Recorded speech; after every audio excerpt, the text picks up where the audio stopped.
We acknowledge our traditional owners across Australia and acknowledge their important places, waters and connection to land. We strongly acknowledge our elders past, present and emerging. Aboriginal and Torres Strait Islander people are living longer, and that is good news. It means they will be around longer to teach the young ones about their knowledge of traditional culture.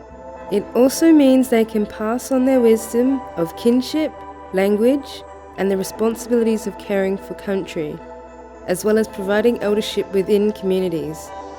Living longer also means Aboriginal and Torres Strait Islander people will need to access services to help them stay in their own home for as long as possible, and have the option to move into a care home if they need more support.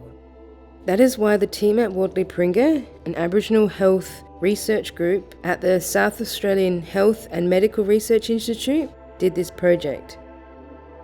We believe that aged care services, whether residential or community-based, need to understand and encourage Aboriginal ways of doing and being, so older Aboriginal people can continue in their culture.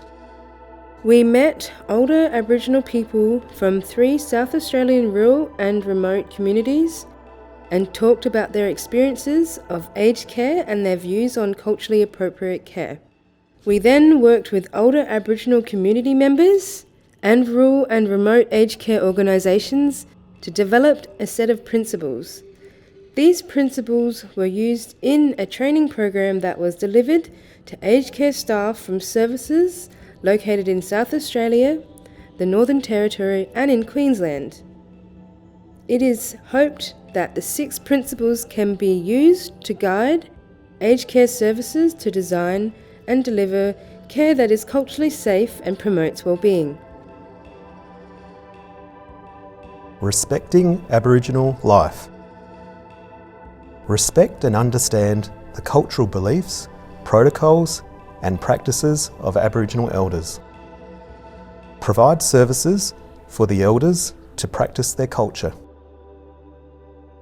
Create and maintain Aboriginal-friendly spaces. Provide a welcoming and familiar environment for elders and their families, for example, signs in Aboriginal languages, artwork, artefacts, photos of country and music. Provide ample spaces that allow for people to get together.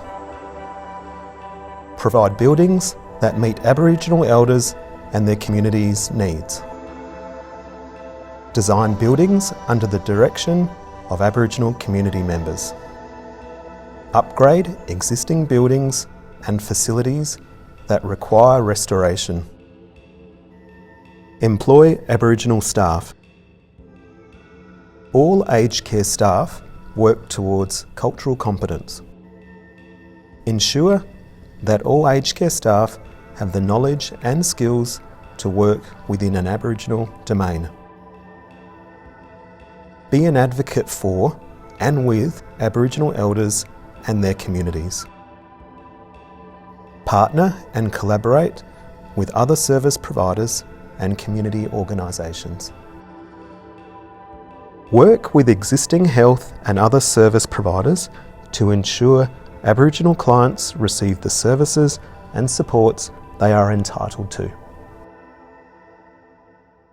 Most organisations and people caring for Aboriginal people in rural and remote locations already want to provide services in ways that meet the cultural needs of their clients. They have welcomed the opportunity to try to do more to make their services good places for older Aboriginal and Torres Strait Islander people to be.